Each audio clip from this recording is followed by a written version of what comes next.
Yeah, where y'all play football? And so I knew you was gonna make the list. I'm like, yo, listen, we got ballers All on listen the to. moves that he Man, I does? like, I be singing, man.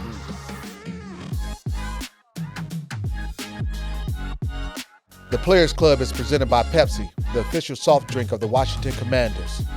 Welcome into the Players Club. I'm London Fletcher.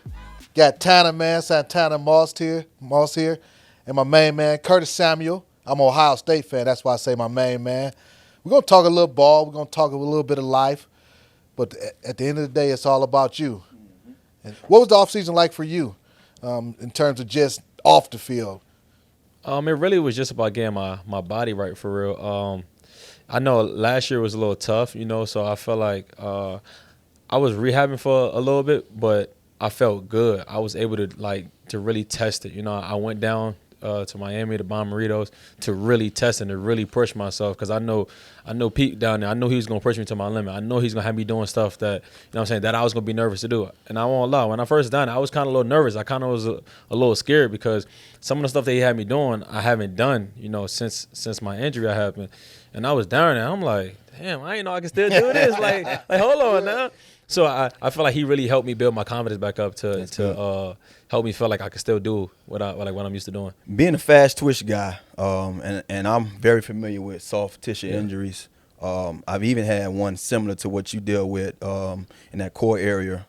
How was last year for you? How difficult was it for you not being able to be yourself and have that confidence and, going out there and just letting it all hang out, It was tough. I felt like I really couldn't focus on the game itself. I felt like I wasn't really enjoying myself because every time I'm out there running, I'm like, if I plan too hard, am I going? You gauging yourself. Yeah, basically. am I really going? Am I going to feel it? Because in my mind, I'm just like, yo, I'm trying to stay out there. I don't want to push it too much to that I can't be out there. So I feel like it was just always something in the back of my mind, like, am I ready? Am I ready? And that it hindered me. It stopped me from really being who I wanted to be. You came here as a big free agent signing. When I came into D.C. in 2007, I was a big signing from a free agent standpoint. Santa was traded here, and then they paid him. They paid him. Back in the day, Santa was the number one, the highest paid receiver in football. Yeah. And, you come in here with the high expectation. You played for Ron. Was that part of it, too, kind of weighing on you? Like, man, they gave me all this money. I know what I can do, and I'm just not able to do it because I'm not healthy. It was just tough. My main thing was coming to a new team. I wanted to be out there. So, in my head, even if I was hurt, no matter how bad I was hurt, and I'm like, they brought me here for a reason. You know what I'm saying? I don't want to, I feel like I ain't want to really let people down, let my teammates down, let my coach down, my fan base down. You know what I'm saying? The people that support this whole organization, I feel like I was just trying to go out there. You know what I'm saying? Yeah. They brought me here for a reason. So I really wanted to show it. You know what I'm saying? But it just was really tough for me to be out there. Yeah, speaking of, I know the feeling because I was, before me getting here, I was a first-round draft pick with the Jets. Out the gate, hurt my knee on fan appreciation night. Mm-hmm. And you got to think about, I'm a first-round pick. They expect me to do big things as a punt returner and as a receiver. And I'm done. They thinking I'm done for the year. I didn't want to let the people down, but at the same time, I didn't want this thing hanging over me as, this guy's out the gate dealing with an injury. And now the media is just having a frenzy with my name and how everything is, not knowing nothing about me. How was that being in this market here? I know it's a lot different from where I'm talking about in New York, but also it might be a little different from what you experienced in Carolina. How different was it to hear your name being brought up and questions about your injury, knowing that you had nothing to do with it? All you can do is just get healthy as you could be, but people still questioning, is he ready? Is he injury prone? Because I heard the stuff. I'm on the other side now, and I'm sitting here like, you can't really judge a guy by one injury, especially if it hasn't healed yet. Right. How difficult was for you to just listen and hear your name thrown around like that? I'm not even gonna lie. Only way I heard it is from somebody telling me. Because I'm a guy, I really never paid attention to the media too much, and because I say this to guys all the time, you can't pay attention when things are good and try to ignore the bad. If you going if you gonna pay attention to one side, you're gonna hear the other side. So me, good or bad, I try not to even hear it because I can't just hear something good and think I'm about to ignore the negative. You know what I'm saying? So I knew what was going on. You know what I'm saying? But at the same time, I can't. I mean, people are going to say what they're going to say. Bingo. You know what I'm saying? My main focus was to get back healthy. I mean, if you kind of experience what I went through, you kind of understand why I really couldn't be out there and why, you know what I'm saying, I couldn't really play. So, like, I mean, people that never really played the game and never really understand injuries and how things work, I don't really value their opinion because they don't get it and they don't really understand, you know what I'm saying, what it takes to do this each and every day.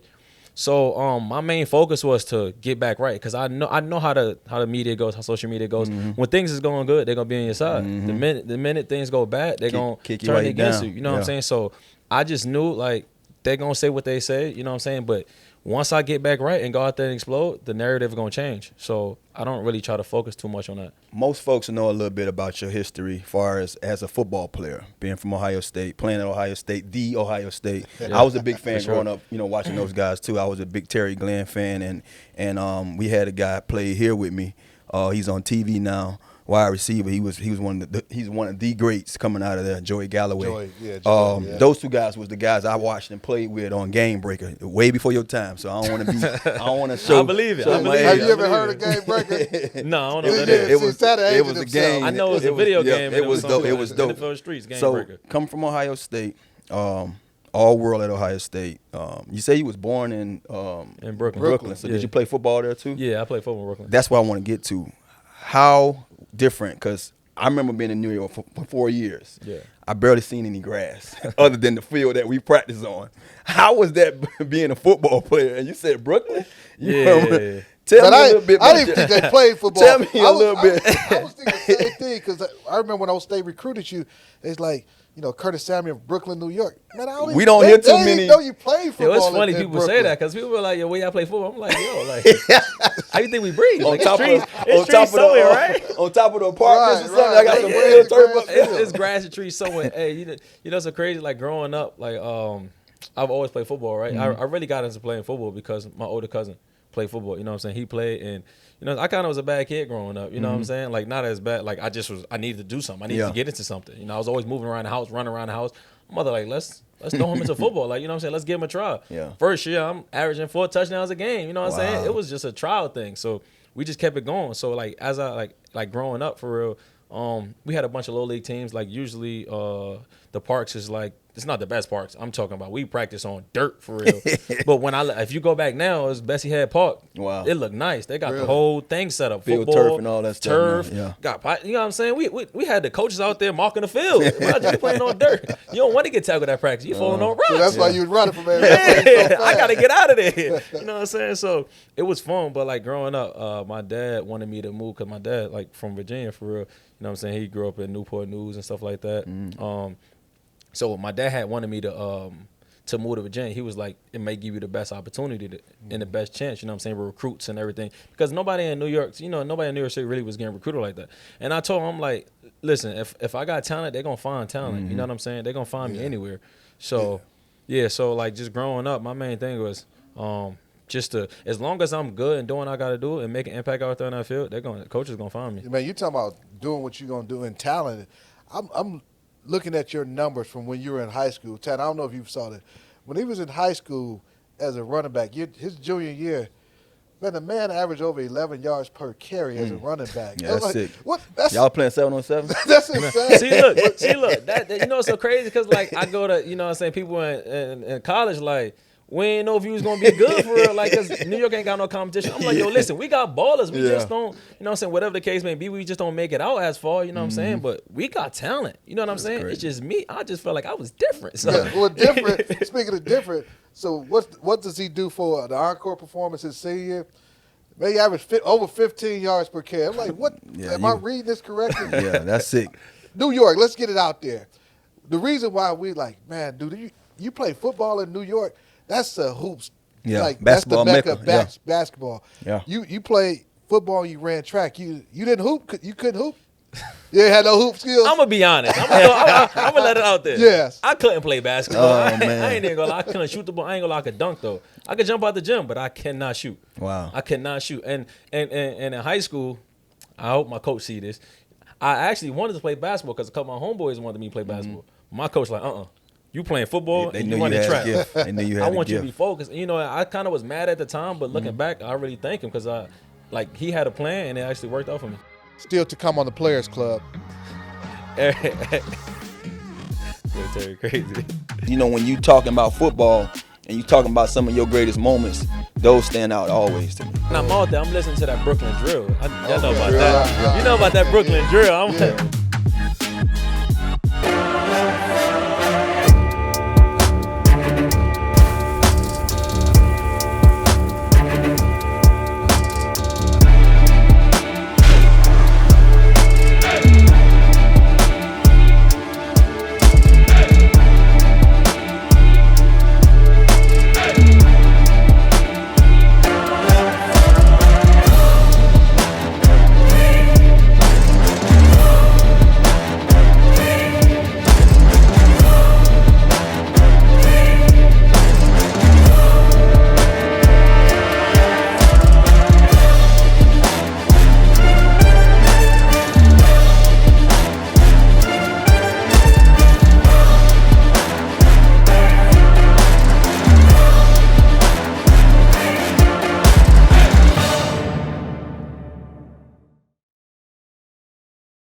Time for the player profile presented by Pepsi, the official soft drink of the Washington Commanders. Tell us, for a person who don't know nothing about you, just see you playing ball, who is Curtis Samuel?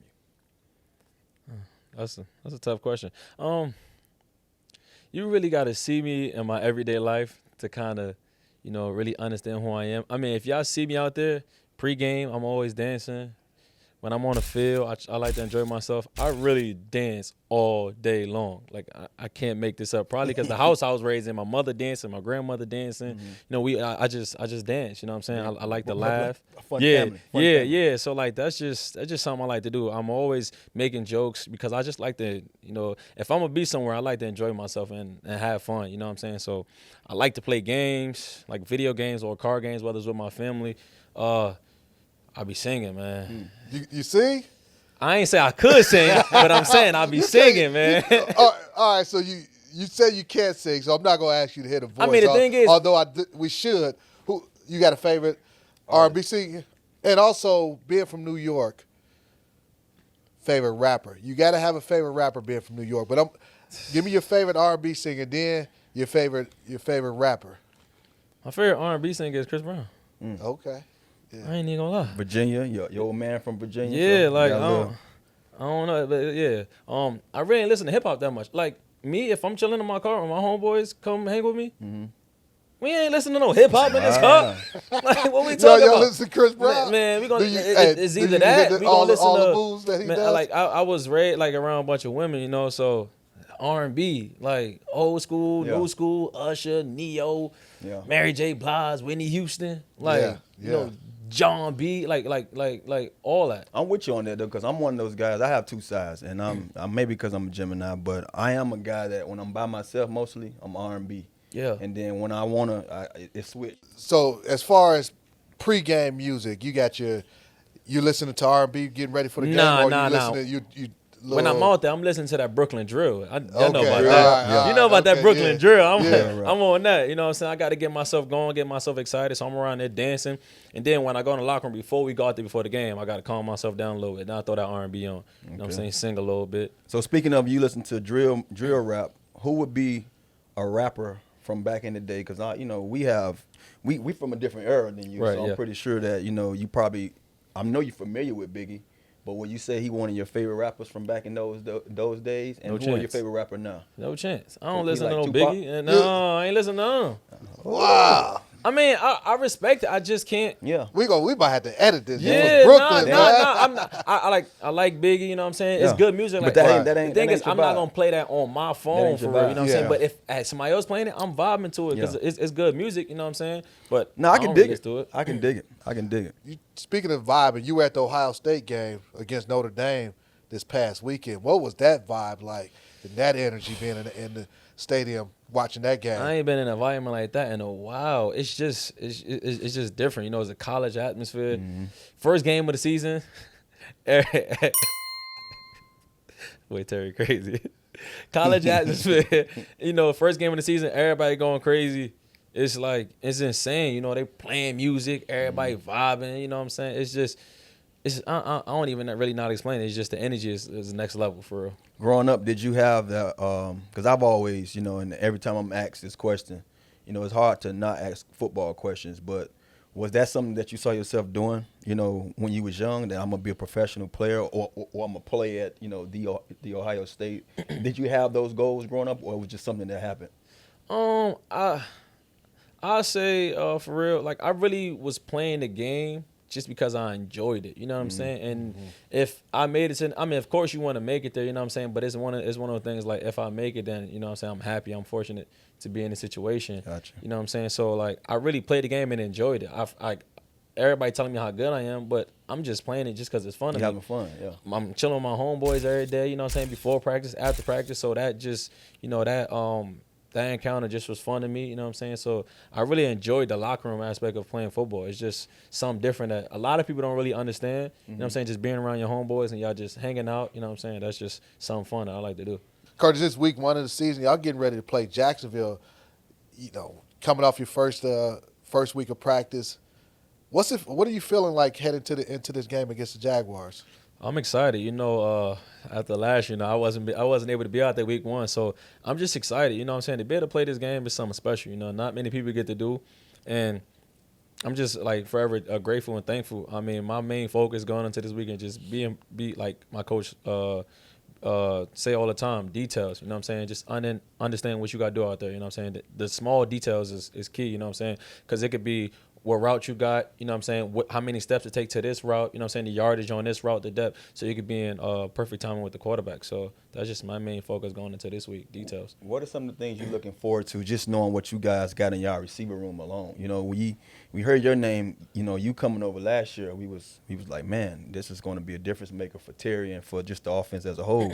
Now you got a young kid who just got here in the first round draft pick, and Jahan, that you three together, man, could really be, dynamite. I'm gonna say that now because they can. Look, I've always been a part of, offenses where either one or two guys, you had to go through. You got 3 guys to deal with, especially a running back, the guys in the backfield and a tight end that you have to deal with. What are you feeling just knowing that it's not going to be all on you? You can go out there and really play freely with all the other targets that we have out there. Special. I'm one of those guys that I don't feel like it need to be one guy, 2 guys.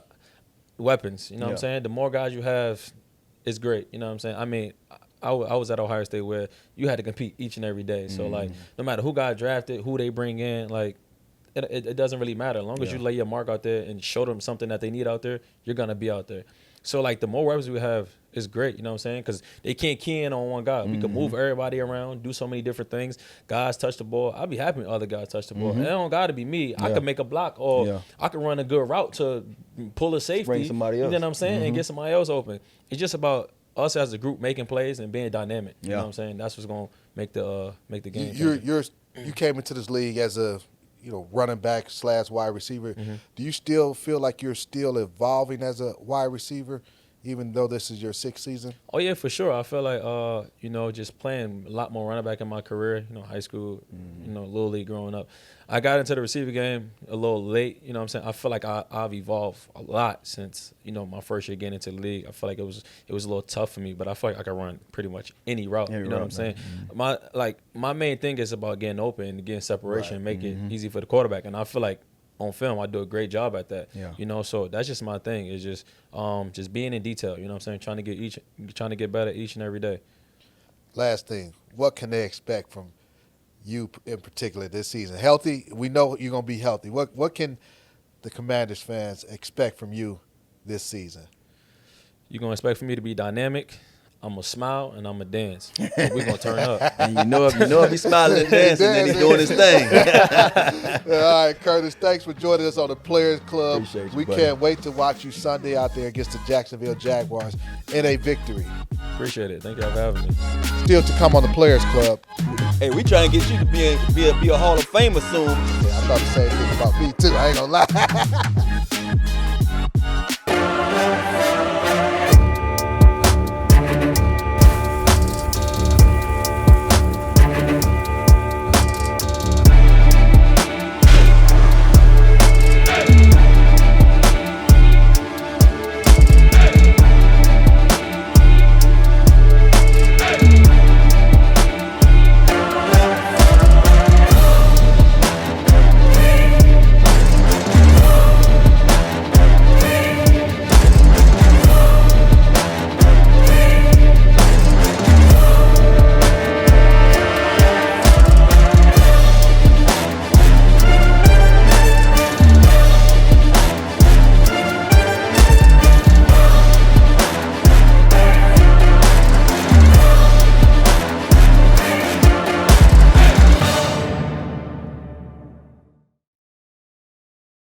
We're back on the Players Club.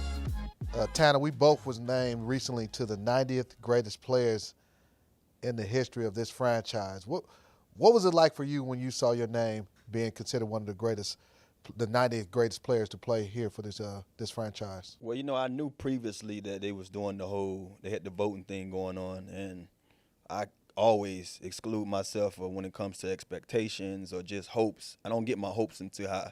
Man, it's the Players Club, Tanner. No, I'm being Come real. on, man. I'm being real to you. I don't. This is me, man. In a nutshell, I didn't want to get my hopes up high, but you kind of feel like, hey, if anybody worthy, I should be. Individually, that's how I thought. If anybody worthy, I should be. So, but when I was, told that I made it or that I was selected, I was down in Miami. You got a chance to really get away for the first time, and I had all these DMs. People like, congratulations. So I shot back like, what's going on? And they was like, man, you made the 90th, all-time list.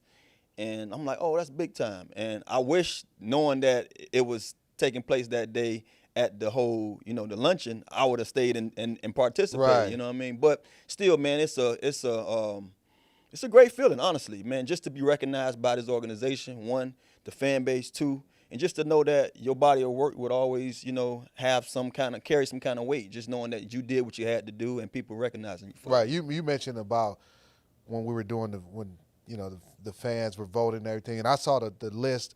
I think it was maybe 16 or 17 players that were being considered, and I saw the list, and I immediately, like, your name was Santana, Yeah. like, just playing with you, also knowing you were here before I got here. I think you spent 10 or 11 seasons. 10 here. 10 here. I was like, no, Tanner he's going to be in the list. Saw some of the other guys that were there, like, oh, these guys no-brainers. Hey, I thought the same thing about me, too. I ain't going to lie. Shit, hey, we trying to get you to be a Hall of Famer soon, man. Right. So I knew you was going to make the list. I'm like, there's no question London going to be on that list. But it's still humbling, even though, like, okay, I feel like I should be, to think about what this franchise is representing. It's been here for 90 years, Yeah. and to say, hey, my legacy continues to live on based on what I did on that field, I'm honored. And when we're playing, we're not playing for individual accolades. At all. We're playing for our teammates, playing to win. But to be recognized for those accolades, that means a lot. What's your greatest memory during your time playing here? I have a lot of them, man. I hate to say what I like the most because fans gonna always tell me what they appreciate about me, and that's gonna be that my second game here in Dallas when we played in the, what it's called, Monday Night Miracle or whatever. Yeah. But my greatest memory, I have two of them. That same year, it was Christmas Eve. I love the holiday season, man. I'm a giver, so holiday season is always giving me a little more joy just to be able to go out there and bless somebody else. And we played the Giants here, man, and I had 3 touchdowns, and we rumped the Giants. And the reason why it meant so much to me because earlier that year, I got a chance to go back to New York, which I wasn't looking forward to play the Giants. And I'm like, crap, this is the same stadium I played at for the last 4 years. Didn't have a great performance. Yeah. So to do that on Christmas Eve, to actually have a 3-touchdown performance on Christmas Eve, knowing that Christmas the next day, that was like a gift in itself, for myself. And then it actually stamped me to be a Pro Bowler that year. You know what I mean? So I look at myself as that kind of guy, you know what I mean? So them memories right there, it kind of like one of those things, when you talking about football and you talking about some of your greatest moments, those stand out always to me. I share mine, and when I think about my memory here, what I remember the most, it's not necessarily a playing kind of a play or anything like that or a game. It's more about coming out of the tunnel. That's what I remember the most, especially when the defense getting announced that day and they wait to hold me to be the last person to announce. That's what I miss. I'm sure you get this question a lot. Like, what do you miss most about the game? Do you miss? I miss coming out of the stadium, coming out of the tunnel on game day. I miss the preparation part of it. That to part. me, that's the part that got me up. You know what I mean? Like, and I think that's something that a lot of people might not say, oh, I miss preparing to go out there and play. No, you do, because to me, it's always great to see what you put into it and it comes to light. You know what I mean? Like, I was big on, I'm always been a guy that I sacrifice a lot. in life. To this day, I still make sacrifices. And I do it because I know how great it's going to feel me holding back on something that I really want, and I know I can just go out there and grab, but I'm going to treat myself when the time comes because of what I'm going to get out of this sacrifice is going to be a treat in itself. So that's what I love the most, man, preparing with you guys. Folks ask me, too. They ask me the same question. What you miss? Do you still miss playing? I tell them no. I miss the fellas. I miss going out there, working together and practice. And then when it all comes together on Sunday, maybe Thursday or Monday night, it's so gratifying just to know that, man, the preparation that we put into this particular game gave us this outcome, Yeah. Well, you got it. The Players Club is the only place you can get this type of conversation. I appreciate you, Santana. Appreciate you, buddy. You and Curtis for joining me on the Players Club. I love it. It's the Players Club.